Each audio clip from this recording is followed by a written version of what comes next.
اللهم صل على سيدنا مولانا محمد وعلى آل سيدنا مولانا محمد كما صليت على سيدنا إبراهيم وعلى آل سيدنا إبراهيم إنك حميد مجيد. اللهم بارك على سيدنا محمد وعلى آل سيدنا محمد كما صليت على سيدنا إبراهيم وعلى آل سيدنا إبراهيم إنك حميد مجيد. اللهم افتح علينا حكمتك وانشر علينا رحمتك يا ذا الجلال والإكرام. اللهم رب زدني علما نافعا وعملا صالحا وإيمانا كاملا ولسانا ذاكرا وقلبا خاشعا. حمد و ثنا کے بعد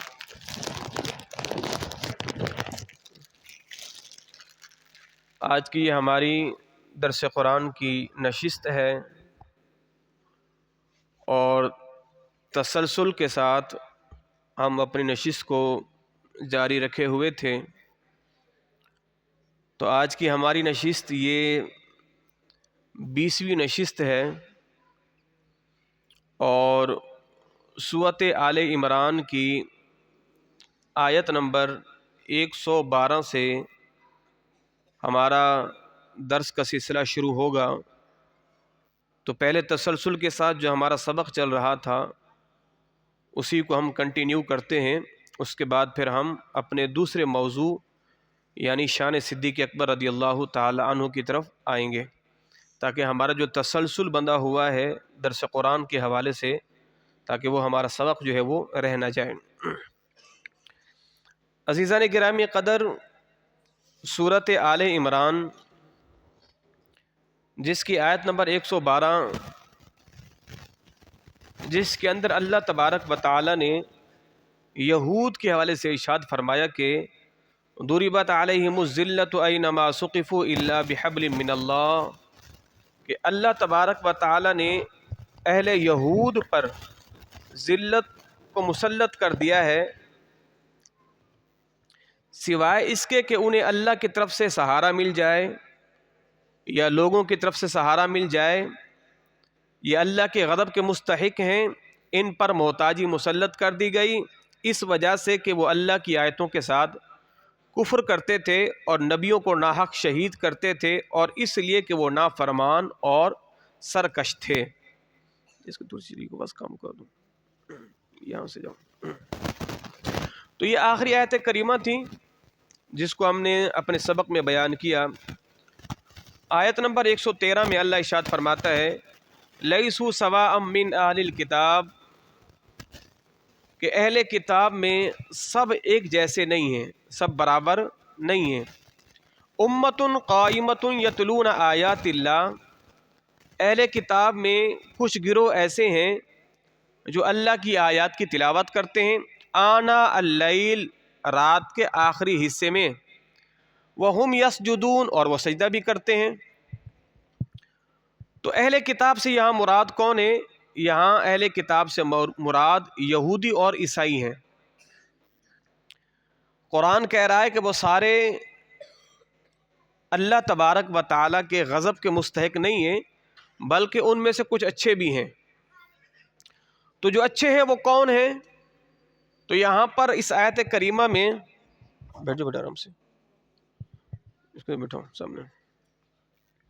اس آیت کریمہ میں اللہ تبارک و تعالی نے جن اہل یہود کا ذکر کیا ہے ان میں سے 40 نجران کے آدمی اور حبشہ کے 32 اور روم کے 8 آدمی مراد ہیں کہ جو دین عیسائی پر تھے اور پھر حضور صلی اللہ تعالی علیہ وآلہ وسلم پر ایمان لے آئے. تو فرمایا گیا کہ وہ سارے کے سارے جو ہے اللہ تبارک و تعالیٰ کے غضب کے مستحق نہیں تھے بلکہ ان میں سے کچھ ایسے تھے کہ جنہیں اللہ نے ایمان کی سلامتی اور ایمان کی توفیق بھی بخشی. تو عیسائیوں میں سے 80 افراد جو حضور پر ایمان لے آئے. تو فرمایا کہ کچھ ان میں سے وہ ہیں کہ جو رات کو اٹھ کر نماز پڑھتے ہیں. تو ظاہر آنا اللیل سے مراد نماز تہجد ہے، رات کے آخری حصے کی جو نماز ہے وہ نماز تہجد ہے. اس سے یہ معلوم ہوا کہ جو رات کی نماز ہوتی ہے، جو رات کے نوافل ہوتے ہیں، وہ دن کے نوافل سے افضل ہیں۔ کیوں؟ اس لیے کہ جو رات کے نوافل ہوتے ہیں اس کے اندر بندوں کو خشوع خضوع نصیب ہوتا ہے، اور دن کے نوافل میں یہ خشوع خضوع میسر نہیں ہے۔ بھئی مثال کے طور پر اگر آپ رات گئے اپنے گھر میں بھی نوافل پڑھیں تو اس نوافل کے اندر جو یکسوئی ہوگی وہ دن کے نوافل میں نہیں ہے، اس لیے کہ دن میں شور و غل ہوتا ہے، تو وہ عبادات میں وہ یکسوئی اور وہ لذت نہیں ملتی جو رات کے نوافل میں ملتی ہے۔ تو اس لیے ہمارے کئی بزرگ ایسے تھے کہ جو رات کو اٹھ کر نوافل پڑھا کرتے تھے۔ اب ان میں حضرت امام شافعی رحمۃ اللہ تعالی علیہ، آپ کا یہ معمول تھا کہ تہائی رات تک نماز پڑھتے، اور آپ 50 آیات سے کم تلاوت جو ہے وہ نہیں فرمایا کرتے تھے، اور اگر کبھی زیادہ پڑھتے تو 100 آیت تک پہنچ جاتے، یعنی اتنی آیات بینات آپ نوافل کے اندر پڑھا کرتے تھے۔ اور آپ کا یہ معمول تھا جب کسی رحمت والی آیت پر پہنچتے تو اللہ سے اپنے لیے بھی رحمت مانگتے، اہل ایمان کے لیے بھی رحمت مانگتے، اور جب عذاب والی آیت پر پہنچتے تو اللہ کے عذاب سے پناہ خود بھی مانگتے، اور اہل ایمان کے لیے بھی اللہ کی بارگاہ میں نجات کی دعا کرتے تھے۔ اللہ اکبر۔ اور جناب عمر بن عبدالعزیز رضی اللہ تعالی عنہ، آپ کا کیا معمول تھا کہ جناب عمر بن عبدالعزیز رات کے وقت جب بھی گھر تشریف لاتے تو سجدے میں سر رکھ کر رو رو کر دعا کرتے، اور اتنی دعا کرتے کہ روتے روتے آپ کو نیند آ جاتی، اور جب نیند سے بیدار ہوتے تو پھر نوافل شروع کر دیتے۔ اور آپ کو معلوم ہے کہ روتے روتے جو نیند آتی ہے وہ نیند بڑی کمال کی ہوتی ہے۔ اس کا آپ ابھی تو خیر تجربہ آپ نہیں کر سکتے، میں کیسے کہوں، آپ تجربہ کریں، مگر یہ کہ مشاہدہ کر سکتے ہیں بچوں کا مشاہدہ کر سکتے ہیں کہ جو بچے روتے روتے سو جاتے ہیں ان کو نیند بڑی سکون کی آتی ہے، وہ پھر لمبی لمبی نیندیں سوتے ہیں۔ تو جناب عمر بن عبدالعزیز نماز میں جاتے تو روتے روتے روتے روتے آپ پر نیند کا غلبہ ہو جاتا، اور جب اٹھتے پھر نوافل شروع کر دیتے۔ اللہ اکبر۔ تو گویا کہ رات کے جو نوافل ہیں نا، رات کی جو عبادات ہیں نا، اس کا کوئی مقابلہ نہیں ہے۔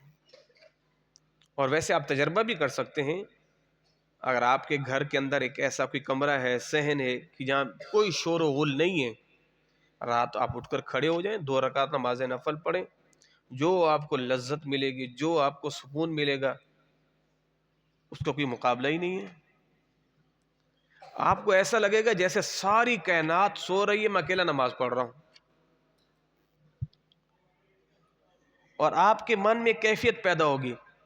وہ کیفیت کیا ہے کہ شاید میرا رب مجھ اکیلے کو ہی دیکھ رہا ہے، مجھ اکیلے کو ہی دیکھ رہا ہے۔ ایک کیفیت پیدا ہوگی کہ جب رات کو آپ اکیلے اٹھ کے نوافل پڑھیں۔ کاش یہ ان اللہ کے ولیوں والی جو صفات ہیں اللہ ہمیں بھی نصیب فرمائے۔ اللہ کے ارشاد فرماتا ہے یؤمنون باللہ والیوم الآخر، اور وہ ایمان لاتے ہیں اللہ پر اور یوم آخرت پر، ویأمرون بالمعروف، اور وہ حکم دیتے ہیں بھلائی کا، وینہون عن المنکر، اور وہ برائی سے روکتے ہیں، ویسارعون فی الخیرات، اور وہ نیکی کے کاموں میں جلدی کرتے ہیں، وَأُولَئِکَ مِنَ الصَّالِحِینَ، یہی لوگ قابل تحسین قابل تعریف ہیں۔ اللہ کے ارشاد فرماتے ہیں وَمَا يَفْعَلُوا مِنْ خَيْرٍ فَلَن يُكْفَرُوهُ، اور جو بھلائی کرے گا اللہ اس کا حق مارے گا نہیں۔ اعلیٰ حضرت نے کمال کا ترجمہ کیا ہے، فرمایا جو بھلائی کرے اس کا حق مارا نہیں جائے گا، اس کو اس کا حق پورا دیا جائے گا۔ واللہ علیم بالمتقین، اللہ کو معلوم ہے ڈرنے والے کون ہیں اور بے باک کون ہیں۔ ان الذین کفروا، بے شک وہ لوگ جنہوں نے کفر کیا، لن تغنی عنہم اموالہم ولا اولادہم من اللہ شیئا، اللہ فرماتے ہیں نہ انہیں ان کا مال نفع دے گا، نہ انہیں ان کی اولاد نفع دے گی، کچھ بھی نفع نہیں دیں گے۔ وَأُولَٰئِكَ أَصْحَابُ النَّارِ، یہی لوگ جہنمی ہیں، ہم فیہا خالدون، اس میں ہمیشہ ہمیشہ رہیں گے۔ مَثَلُ مَا يُنْفِقُونَ فِي هَٰذِهِ الْحَيَاةِ الدُّنْيَا، اب یہ مثال اللہ نے ارشاد فرمائی ان لوگوں کے لیے کہ جو مال تو اللہ کی راہ میں خرچ کرتے ہیں مگر دکھلاوے کے لیے، ریاکاری کے لیے مال خرچ کرتے۔ اللہ نے مثال کیسی دی ہے؟ فرمایا کہ مَثَلُ مَا يُنْفِقُونَ فِي هَٰذِهِ الْحَيَاةِ الدُّنْيَا، مثال ان کی جو دنیا میں مال خرچ کرتے ہیں، کمثل ریح فیہا سر اصابت حرث قوم ظلموا انفسهم فاہلکت، فرمایا کہ ان کے مال کی مثال ایسی ہے کہ جیسے کوئی ہوا ہو اور وہ ٹھنڈی یخ ہوا ہو۔ آپ کو معلوم ہے کہ ٹھنڈی ہوا کھیت کو نقصان دیتی ہے۔ قرآن میں کہا کہ اگر ٹھنڈی ہوا کسی ظالم قوم کی کھیتی کو پہنچے تو اس کی کھیتی کو برباد کر دے۔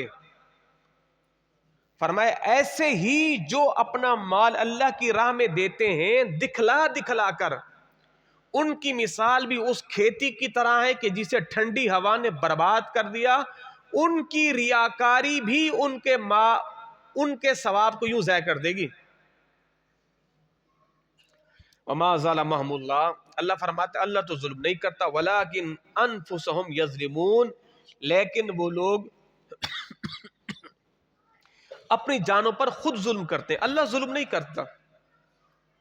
بھئی اگر معاذ اللہ ثم معاذ اللہ، اللہ ظالم؟ وہ کائنات کو بنانے والا، چلانے والا، وہ پیدا کرنے والا، بھلا وہ ظالم؟ استغفر اللہ۔ اللہ فرماتا ہے نہیں، ہم ظالم نہیں ہیں، ہم ظالم نہیں ہیں، تم خود ہی ظالم ہو، اپنے پر خود ہی ظلم کرتے ہو۔ اب آپ کے ذہن میں سوال پیدا ہوگا اگر اللہ ظالم نہیں ہے تو یہ جو پھر دودھ پیتے بچے فوت ہو جاتے ہیں، ماں کو تکلیف ہوتی ہے، ایکسیڈنٹ ہو گیا، لوگ مارے گئے، دھماکہ ہوا، کسی کے اعضاء بکھر گئے، کس کا سر پھٹ گیا، یہ سب من جانب اللہ ہے نا، تو آپ کیا کہیں گے؟ اللہ تو ظالم نہیں ہے، پر یہ جو معاملات ہو رہے ہیں، یہ جو ماں کے اوپر صبر کے پہاڑ کو ہمت کرنے کی کوئی طاقت ہی نہیں ہے، یہ جو غم کے پہاڑ ماں پر ٹوٹ رہے ہیں، تو یہ کیا ظلم نہیں ہے؟ نہیں، یہ قطعاً ظلم نہیں ہے، یہ قطعاً ظلم نہیں ہے، یہ بھی اس کی رحمت ہے۔ بھئی اللہ تبارک و تعالی نے فرشتوں کو پیدا فرمایا نا، اگر اللہ فرشتوں کا عذاب دینا چاہے دے سکتا ہے، بالکل دے سکتا ہے، جبکہ فرشتے کیا ہیں؟ معصوم ہیں۔ عذاب تو اللہ اسے دے کہ جو جس نے گناہ کیا ہو، عذاب کا مستحق ہو، فرشتے تو نہیں ہیں۔ اگر اللہ دینا چاہے تو دے سکتا ہے، بالکل دے سکتا ہے۔ اللہ ظالم پھر بھی نہیں کہلائے گا۔ کیوں؟ اللہ تبارک و تعالیٰ فرشتوں سے یہ فرمائے اے میرے فرشتوں، میں نے تمہیں پیدا کیا ہے، میری عبادت کرو اور ایسے کرو جیسے کرنے کا حق ہے۔ فرشتے کر سکتے ہیں ایسی جیسے اللہ تبارک و تعالیٰ کی عبادت کرنے کا حق ہے؟ نہیں۔ تو جب حق ادا نہیں کر سکتے، اللہ عذاب دینے پر قدرت بھی رکھتا ہے، تو اللہ ظالم نہیں ہے۔ اللہ اکبر۔ اللہ کا ارشاد فرماتا ہے یا ایھا الذین آمنوا لا تتخذوا بطانۃ من دونکم لا یألونکم خبالا، اے ایمان والو اپنا رازدار اہل ایمان کے علاوہ کسی کافر کو نہ بناؤ۔ مومن کا دوست مومن ہونا چاہیے، مسلمان کا دوست مسلمان ہونا چاہیے۔ قرآن خود کہہ رہا ہے کافروں کو دوست نہ بناؤ۔ لا یألونکم خبالا، اگر تم نے ان کو دوست بنایا تو وہ تمہیں نقصان پہنچانے میں کوئی کسر چھوڑیں گے بھی نہیں۔ وَدُّوا مَا عَنِتُّمْ، وہ تو چاہتے تم مشقت میں پڑو۔ قَدْ بَدَتِ الْبَغْضَاءُ مِنْ أَفْوَاهِهِمْ، جو بغض ان کے منہ سے ظاہر ہو رہا ہے یہ تو تھوڑا ہے۔ وَمَا تُخْفِي صُدُورُهُمْ أَكْبَرُ، جو تمہارے دشمنوں کے سینوں میں بغض ہے نا یہ اس سے بڑا ہے جو ان کے سینوں میں ہے۔ قَدْ بَيَّنَّا لَكُمُ الْآيَاتِ، اللہ فرماتے ہیں ہم نے اپنی آیتیں بیان کر دی تم پر، ان کنتم تعقلون، اگر تم عقل رکھتے ہو۔ تو ہمارے حکمرانوں کو، سیاستدانوں کو یہ سوچنا چاہیے، مشرک کو، کافر کو اپنا دوست نہ بناؤ. تم جتنی بھی ان سے محبت کر لو وہ کبھی بھی تم سے محبت نہیں کر سکتے، یہ لکھ لیجئے. بلکہ قرآن خود کہہ رہا ہے ہا انتم اولائی تحبونہم ولا یحبونکم. قرآن کہہ رہے تم تو ان سے محبت کرتے ہو نا، پر وہ تم سے محبت نہیں کرتے. کافر، مشرک، ہندو، سکھ، یہ جتنے بھی مذاہب ہیں نا، اپنے مذہب میں اتنے پکے ہیں آپ سوچ بھی نہیں سکتے. پر جن کے اندر ایمان کمزور ہے وہ اپنے دین میں گڑبڑ کر جاتے. تو قرآن کہہ رہا ہے تم ان سے جتنی بھی محبت کر لو پر وہ تم سے محبت نہیں کرتے. ہاں بظاہر وہ اپنی وضع قطع ایسی رکھیں گے جیسے وہ تمہارے دوست ہیں. وَتُؤْمِنُونَ بِالْكِتَابِ كُلِّهِ، اور تم ان کی ساری کتابوں پر ایمان لاتے ہو اور تمہاری کتابوں پر ایمان نہیں لاتے. بھائی ہم تورات پر ایمان لاتے ہیں نا، انجیل پر ایمان لاتے ہیں، زبور پر ایمان لاتے ہیں، مگر یہودی قرآن پر ایمان نہیں لاتا، عیسائی قرآن پر ایمان نہیں لاتا. قرآن کہہ رہا ہے تم ان کی کتابوں پر ایمان لاتے ہو تمام پر وہ نہیں لاتے. وَإِذَا لَقُوكُمْ قَالُوا آمَنَّا، ہاں جب وہ تم سے ملیں گے تو کیا کہیں گے؟ ہم بھی مومن ہیں. وَإِذَا خَلَوْا عَضُّوا عَلَيْكُمُ الْأَنَامِلَ مِنَ الْغَيْظِ، اور جب تم سے نکل کر جاتے ہیں نا تنہائی میں تو اپنے پوروں کو اپنے دانتوں کے نیچے رکھ کے زور سے چبا کر کہتے ہیں کہ یہ ہم نے کیا کہہ دیا ان کو.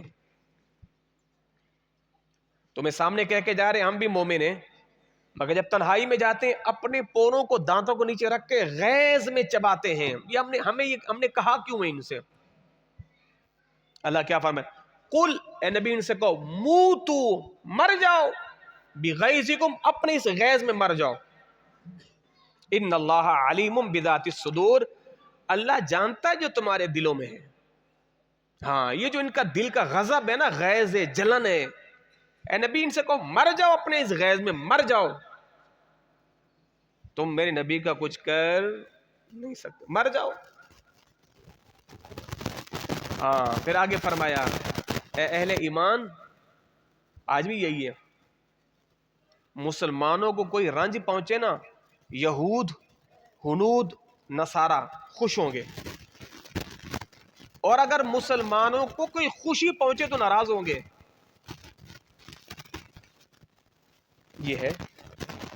آپ کو معلوم ہے اللہ ہمارے اس وطن عزیز پاکستان کو سلامت رکھے. جب یہ ملک ایٹمی ملک بنا تھا نا، یہود اور نصارہ کے چھکے چھوٹ گئے تھے. ہاں آج اگر پاکستان محفوظ ہے اللہ کے فضل و کرم سے تو آپ اپنی اس ایٹمی پاور کی وجہ سے محفوظ ہے. تو یہود و نصارہ کو بڑی تکلیف ہوئی تھی جب پاکستان نے ایٹمی دھماکے کر کے اس دنیا کے اندر اپنا نام جو ہے نا وہ اوج ثریا پہ گاڑا تھا. تو آج بھی نصارہ پریشان ہے. ابھی سننے میں کہ امریکہ پھر ابھی جو پابندیاں لگانے جا رہا ہے پاکستان پر کہ ہمیں خطرہ ہے، یہ ایشیا ممالک کے لیے خطرناک ملک بنتا جا رہا ہے وغیرہ وغیرہ. اور خبروں کے جو ہے وہ توسل سے یہ بھی ہمیں پتہ چلا ہے کہ پاکستان نے اب ایسا کوئی ایٹم، ایسا کوئی دھماکہ مواد، میزائل لانچ کرنے جا رہی ہے کہ یہاں تک سننے کو ملا ہے کہ جو امریکہ تک بھی جو ہے نا وہ رسائی حاصل کر سکتا ہے. اللہ کرے ایسا ہی ہو. ہاں ایسا ہی ہو. اللہ ہمیں اپنے ملک میں ایسے جو ہے وہ دیانت دار لوگ عطا فرمائے. اس میں کوئی شک نہیں ہے کہ پورا اوپر سے نیچے تک سارے کھانے والے تو ہیں، پر ایسا نہیں ہے، اس ملک میں مخلص لوگ بھی ہیں، اچھے لوگ بھی ہیں. اور خیر بہرحال اللہ نے تو اس ملک کو بچانا ہی ہے، اس لیے کہ اس ملک نے آگے جا کے دین کا کام کرنا ہے. وہ سویرا اگر میں اور آپ نہ دیکھ سکے، وہ اسلام کا سویرا ضرور طلوع ہوگا، انشاءاللہ ہماری نسلیں ضرور دیکھیں گی. تو فرمایا ان تمسسکم حسنۃ تسؤہم. دیکھو قرآن آج ترجمانی کر رہا ہے، اے مومنو اگر تمہیں کوئی خوشی پہنچے نا، تسؤہم ان کو برا لگتا ہے. وَإِن تُصِبْكُمْ سَيِّئَةٌ يَفْرَحُوا بِهَا، اور اگر تمہیں کوئی مصیبت پہنچے تو وہ خوش ہوتے ہیں. وَإِن تَصْبِرُوا، اب دیکھو کتنی خوبصورت آیت ہے. اے ایمان والو اگر تم صبر کرو، وَتَتَّقُوا اور ڈرتے رہو، لَا يَضُرُّكُمْ كَيْدُهُمْ شَيْئًا تو ان کا مکر تمہارا کچھ بھی نہیں بگاڑ سکتا. ان اللہ بما یعملون محیط، بے شک اللہ نے ان کے سب کاموں کو گھیر کے رکھا ہوا ہے. پھر آگے فرمایا وَإِذْ غَدَوْتَ مِنْ أَهْلِكَ تُبَوِّئُ الْمُؤْمِنِينَ مَقَاعِدَ لِلْقِتَالِ، اے نبی یاد کرو جب آپ صبح کے وقت اپنے دولت خانے سے باہر تشریف لائے اور مومنین کو جنگ کے مورچوں میں بٹھا رہے تھے. واللہ سمیع علیم، اللہ سننے والا جاننے والا ہے. سرکار مدینہ صلی اللہ علیہ وسلم حضور ایک جرنیل بھی تھے، حضور ایک کمانڈو بھی تھے، حضور ایک بہترین سپاہی بھی تھے، سرکار ایک بہترین گھڑ سوار بھی تھے، حضور ایک بہترین جو ہے جناب علی وہ تیر اندازی بھی کر سکتے تھے، سرکار کو تلوار چلانے کا ملکہ بھی تھا. اللہ اکبر. یہ کس نے سکھایا؟ اللہ نے سکھایا. ایک جنگ کے موقع پر جب صحابہ کرام کو حضور نے صفیں بنوا کے کھڑا کیا نا جنگ کے لیے، دشمن دین اسلام نے جب اس نظم و ضبط کو دیکھا نا تو حیران و پریشان ہو گئے کہ اتنا شاندار مظاہرہ اہل ایمان کر رہے ہیں. آج تک ان لوگوں نے دشمن کے مقابلے آنے کے لیے اس طرح کی صفیں نہیں دیکھی تھی جو حضور نے صحابہ کی صفیں باندھی تھی. سب کس نے سکھایا؟ ہمارے مالک نے سکھایا. تو فرمایا اے نبی جب صبح کے وقت آپ غزوہ احد کے لیے اپنے غلاموں کو مورچوں پہ کھڑا کر رہے تھے، اے میرے غلام تم نے یہاں رہنا، تم نے یہاں، تم نے یہاں، تم نے یہاں. واللہ سمیع علیم، اللہ سننے والا اور جاننے والا ہے. پھر آگے فرمایا اذ ہمت طائفتان منکم ان تفشلا، اور جب تم میں سے دو گروہوں نے ارادہ کیا بزدلی دکھانے کا، واللہ ولیہما، اللہ نے ان کو سنبھال لیا، وعلی اللہ فلیتوکل المؤمنون، اور اہل ایمان کو چاہیے وہ اللہ پر کیا کریں؟ توکل کریں. جب غزوہ احد کے لیے صحابہ کرام جا رہے تھے تو ایک منافق شخص نے مسلمانوں کے دو گروہوں کو واپس جانے کو کہا اور قریب تھا کہ وہ چلے جاتے. اللہ فرماتے ہم نے ان کو بچایا اور ہم نے ان کو آپ کے ساتھ بھیجا. وَلَقَدْ نَصَرَكُمُ اللَّهُ بِبَدْرٍ وَأَنْتُمْ أَذِلَّةٌ، اور اے محبوب یاد کرو جب ہم نے آپ کی بدر کے میدان میں مدد کی تھی، جب آپ بے سر و سامان تھے. بدر کا میدان 17 رمضان المبارک 2 ہجری کو ہوا. اب دیکھیں اس کے اندر مسلمانوں کی تعداد کتنی؟ 313، جبکہ کفار کتنے؟ 1000، اور مسلمانوں کے پاس 8 تلواریں، چند گھوڑے، چند اونٹ، اور وہاں ان کے پاس 9000 افراد اور 1100 اونٹ. تلواریں علیحدہ، 700 تلواریں، نیزے، سب کچھ وافر مقدار میں، اور یہاں 313 تلواریں 8، اونٹ چند، زرہ وہ لوہے کا لباس 2-3، مگر اللہ نے مدد کیسی فرمائی مسلمانوں کی. تو فرمایا نبی یاد کرو جب آپ بے سر و سامان تھے، کچھ بھی نہیں تھا آپ کے پاس لڑنے کو، ہم نے مدد کی تھی نا آپ کی. اِذْ تَقُولُ لِلْمُؤْمِنِينَ أَلَنْ يَكْفِيَكُمْ، اور یاد کرو اے محبوب جب آپ اپنے غلاموں سے کہہ رہے تھے أَلَنْ يَكْفِيَكُمْ، کیا تمہیں کافی نہیں ہے کہ تمہارا رب تمہاری مدد کرے؟ بِثَلَاثَةِ آلَافٍ مِّنَ الْمَلَائِكَةِ مُنزَلِينَ، 3000 فرشتوں سے اللہ اتارے بدر کے میدان میں، کیا تمہیں کافی نہیں ہے؟ بلا کیوں نہیں. دیکھو صبر ضروری ہے، صبر ضروری ہے. فرمایا ہاں کیوں نہیں، ان تصبروا، اگر تم صبر کرو، تتقوا اور ڈرو، وَيَأْتُوكُم مِّن فَوْرِهِمْ، اور اگر وہ کافر تم پر ٹوٹ پڑے، هَذَا يُمْدِدْكُمْ رَبُّكُمْ بِخَمْسَةِ آلَافٍ مِّنَ الْمَلَائِكَةِ مُصَوِّمِينَ، اگر کافر تم پر ٹوٹ پڑے تو اللہ 5000 فرشتے اور بھیج دے گا. سامنے تعداد کتنی ہے؟ 1000، مسلمانوں کی تعداد 313، اللہ نے فرشتے کتنے بھیجے؟ 5000. 5000 فرشتے بھیجے. ہاں بشرطے کہ تم صبر کرو. ہاں اللہ کی ذات پر توکل کر کے اترو میدان میں. پھر فرشتے بھیجنا رب کا کام ہے. اللہ اکبر. وما جعلہ اللہ. اب فرما رہے اللہ اے نبی ہم نے یہ خوشخبری کیوں دی آپ کو؟ وَلِتَطْمَئِنَّ قُلُوبُكُمْ بِهِ، تاکہ آپ کا دل اس سے کیا ہو جائے؟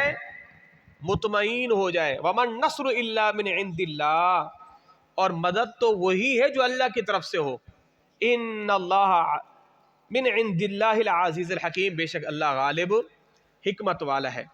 تو مدد وہی ہے جو اللہ کی طرف سے ہو، اور اللہ کی مدد ہی بندے کو کامیاب کر سکتی. بس پھر آگے فرمایا لِيَقْطَعَ طَرَفًا مِّنَ الَّذِينَ كَفَرُوا، اس لیے کہ ہم نے کافروں کا ایک حصہ کاٹ دیا. او یکبتم، اور ہم نے ان کو ذلیل کیا. فینقلبوا خائبین، تو وہ نامراد ہو کر واپس پلٹ گئے. لیس لک من الامر شیء او یتوب علیہم. اب سنو یہ جو آیت کریمہ ہے نا، یہ ایک واقعے کی طرف اشارہ کر رہی ہے. واقعہ کچھ یوں ہے کہ ایک دفعہ آپ صلی اللہ علیہ وسلم نے 70 صحابہ کرام کو کسی جگہ پر تبلیغ کے لیے بھیجا. دشمنوں نے کیا کیا؟ ان 70 صحابہ کرام کو شہید کر دیا. اور 70 صحابہ بھی وہ تھے جو قرآن کے قاری تھے. جب شہید کر دیا تو لوگوں نے کہا حضور آپ ان کے لیے بد دعا کریں. ابھی میرے مدنی آقا دعا کے لیے ہاتھ اٹھا رہے تھے، اللہ نے منع فرما دیا. فرمایا اے نبی آپ چھوڑ دو. لیس لک من الامر شیء، اے نبی آپ کا اس معاملے سے کوئی تعلق نہیں ہے. او یتوب علیہم او یعذبہم، اللہ کی مرضی، اللہ چاہے تو ان کو عذاب دے، چاہے تو ان کو توبہ کی توفیق دے. فإنہم ظالمون، ہاں وہ ظالم ہیں جنہوں نے یہ کیا ہے. اب یہ اللہ کی مرضی ہے، اللہ انہیں چاہے تو عذاب دے، اللہ چاہے تو انہیں کیا کر دے؟ توبہ کی توفیق دے. وَلِلَّهِ مَا فِي السَّمَاوَاتِ وَمَا فِي الْأَرْضِ، اللہ کے لیے جو کچھ آسمانوں میں جو کچھ زمینوں میں ہے. يَغْفِرُ لِمَنْ يَشَاءُ، بخش دیتا ہے جسے چاہے. وَيُعَذِّبُ مَنْ يَشَاءُ، عذاب دیتا ہے جسے چاہے. وَاللَّهُ غَفُورٌ رَحِيمٌ، بے شک اللہ بخشنے والا اور رحم فرمانے والا ہے. یا ایھا الذین آمنوا لا تأکلوا الربا. آخریت کریمہ، اے ایمان والو سود نہ کھاؤ. اضعافا مضاعفا، دگنا در دگنا. واتقوا اللہ، اللہ سے ڈرو. لعلکم تفلحون، تاکہ تم فلاح پا جاؤ. اب سود کا گناہ کتنا بڑا ہے آپ کو معلوم ہے. ہمارا پورا ملک کا سسٹم سود پہ چل رہا ہے، پورا سسٹم. جناب جابر بن عبداللہ سے مروی ہے، حضور نے فرمایا سود کھانے والا، کھلانے والا، لکھنے والے، اس کی گواہی دینے والے پر اللہ نے لعنت فرمائی ہے. سب گناہ میں برابر کے شریک ہیں. عبداللہ ابن مسعود سے مروی ہے، حضور نے فرمایا سود کا گناہ 73 درجے ہے، 73 درجے. ان میں سے چھوٹا گناہ یہ ہے گویا کہ سود کھانے والا ایسا ہے جیسے معاذ اللہ اس نے اپنی ماں سے زنا کیا ہو. جناب انس بن مالک سے مروی ہے، حضور نے فرمایا کہ سود کا 1 درہم، 1 پیسہ جو آدمی کو ملتا ہے اس کے 36 بار زنا کرنے سے زیادہ برا ہے. جناب ابو ہریرہ سے مروی ہے، حضور نے فرمایا کہ میں آج کی رات میں آسمانوں پر گیا، میں نے دیکھا کہ کچھ لوگ ہیں ان کے پیٹ بڑے بڑے ہیں اور ان کے پیٹوں میں سانپ نظر آ رہے ہیں. تو حضور نے فرمایا جبریل یہ کون ہے؟ فرمایا کہ اے نبی یہ وہ لوگ ہیں جو سود کھاتے تھے، جو سود کھاتے تھے. واتقوا النار التی، اے لوگو ڈرو اس آگ سے، اعدت للکافرین، جو اللہ نے کافروں کے لیے تیار فرمائی. واطیعوا اللہ والرسول، اطاعت کرو اللہ کی اور اس کے رسول کی. لعلکم ترحمون، تاکہ تم پر رحم کیا جائے. وسارعوا الی مغفرۃ من ربکم، اور دوڑو چلو اپنے رب کی بارگاہ میں. وجنت عرضها السماوات والارض، اور اس کی جنت کی طرف دوڑو جس کی جنت کی چوڑائی اللہ فرماتا ہے زمین و آسمان کے برابر ہے. ساری زمینیں، سارے آسمان ایک جنت کے اندر بھی سما جائیں گے، پر جنت کی چوڑائی پھر بھی ختم نہیں ہوگی۔ جنت کہاں ہے؟ آسمانوں سے اوپر، عرش کے نیچے، سارے 7 آسمان 7 زمینیں جنت میں سما جائیں گی، پر جنت کی چوڑائی پھر بھی ختم نہیں ہوگی۔ اعدت للمتقین، ہم نے تیار کیے متقین کے لیے۔ پیچھے آگ کا ذکر تھا، واتقوا النار التی، آگ سے ڈرو۔ اعدت للکافرین، کافروں کے لیے تیار کی ہے۔ جنت کا کہا اعدت للمتقین، متقین کے لیے تیار کی ہے۔ اب اگر کوئی ہو مومن، کارنامے اس کے ایسے ہوں کہ وہ معاذ اللہ ثم معاذ اللہ آگ میں چلا جائے، نا نا نا، الذین ينفقون فی السراء والضراء، اور وہ لوگ اور جو اللہ کی راہ میں خرچ کرتے ہیں، خوشی میں، رنج میں، غصے میں، غصہ پینے والے، لوگوں سے درگزر کرنے والے، نیک لوگ اللہ کو محبوب ہیں، نیک لوگ اللہ کو محبوب ہیں۔ اب سنیے، جناب ابو ہریرہ رضی اللہ تعالیٰ سے مروی ہے، حضور نے فرمایا بہادر وہ نہیں، پہلوان وہ نہیں جو دوسروں کو پچھاڑ دے، فرمایا کہ پہلوان وہ ہے جو غصے کے وقت خود کو قابو میں رکھے۔ جناب انس بن مالک سے مروی ہے، اب سنو کتنی پیاری حدیث ہے۔ حضور نے فرمایا جو شخص اپنی زبان کو محفوظ رکھے گا، اللہ اس کی پردہ پوشی فرمائے گا، اور جو اپنے غصے کو روکے گا، قیامت کے دن اللہ اپنا عذاب اس سے روکے گا، اور جو اللہ سے ڈرے گا، اللہ کی بارگاہ میں عذر پیش کرے گا، اللہ اس کا عذر قبول فرمائے گا۔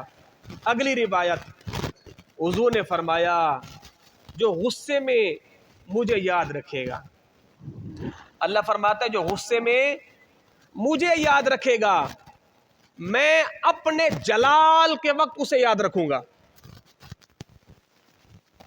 میں اپنے جلال کے وقت اسے یاد رکھوں گا۔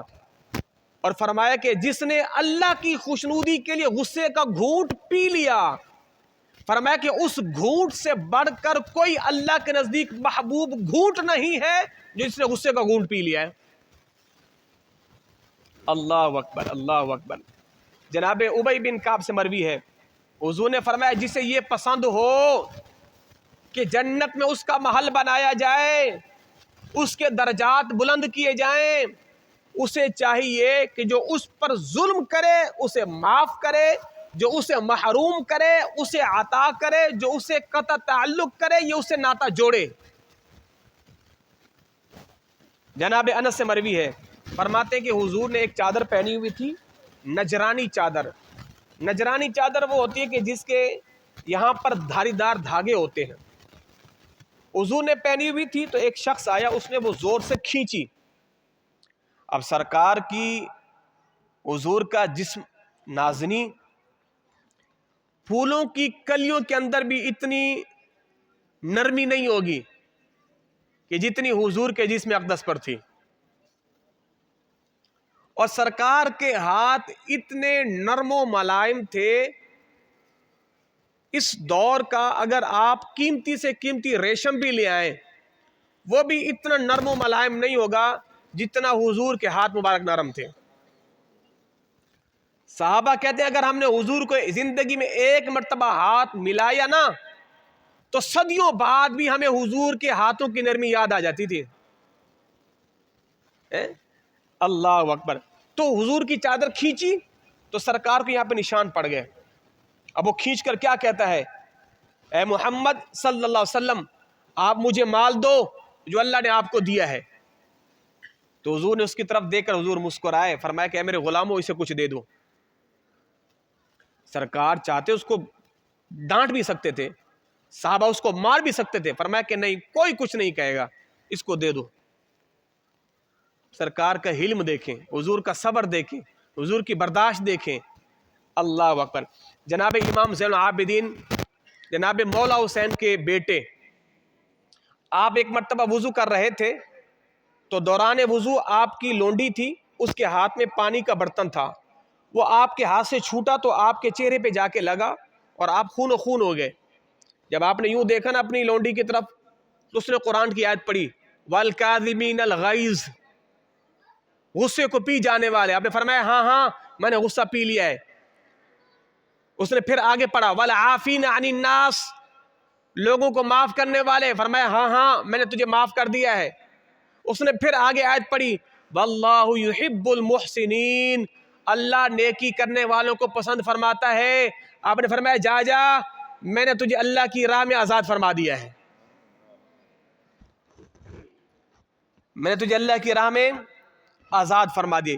یہ ان لونڈیوں کا، ان کنیزاؤں کا علم ہے کہ وہ قرآن کی آیتیں پڑھ کے ہم کلام ہو رہی ہیں. تو جن کی گھر کی کنیزوں کا عالم یہ ہے تو پھر بتائیں ان کے اپنے علم کا، تقوی کا پھر عالم کیا ہوگا. اللہ اکبر. تو اللہ تبارک و تعالی ہم سبوں کو قرآن کی برکتیں عطا فرمائے. 10 بھی ہونے والے ہیں تو ظاہر ہے ابھی جو ہمارا سبق چل رہا تھا تو یہ سبق ہمارا جو تسلسل کے ساتھ چل رہا تھا ہم نے اسی سبق کو بیان کیا ہے تاکہ ہمارا سبق بھی چلتا رہے. تو اب ہم آتے ہیں جناب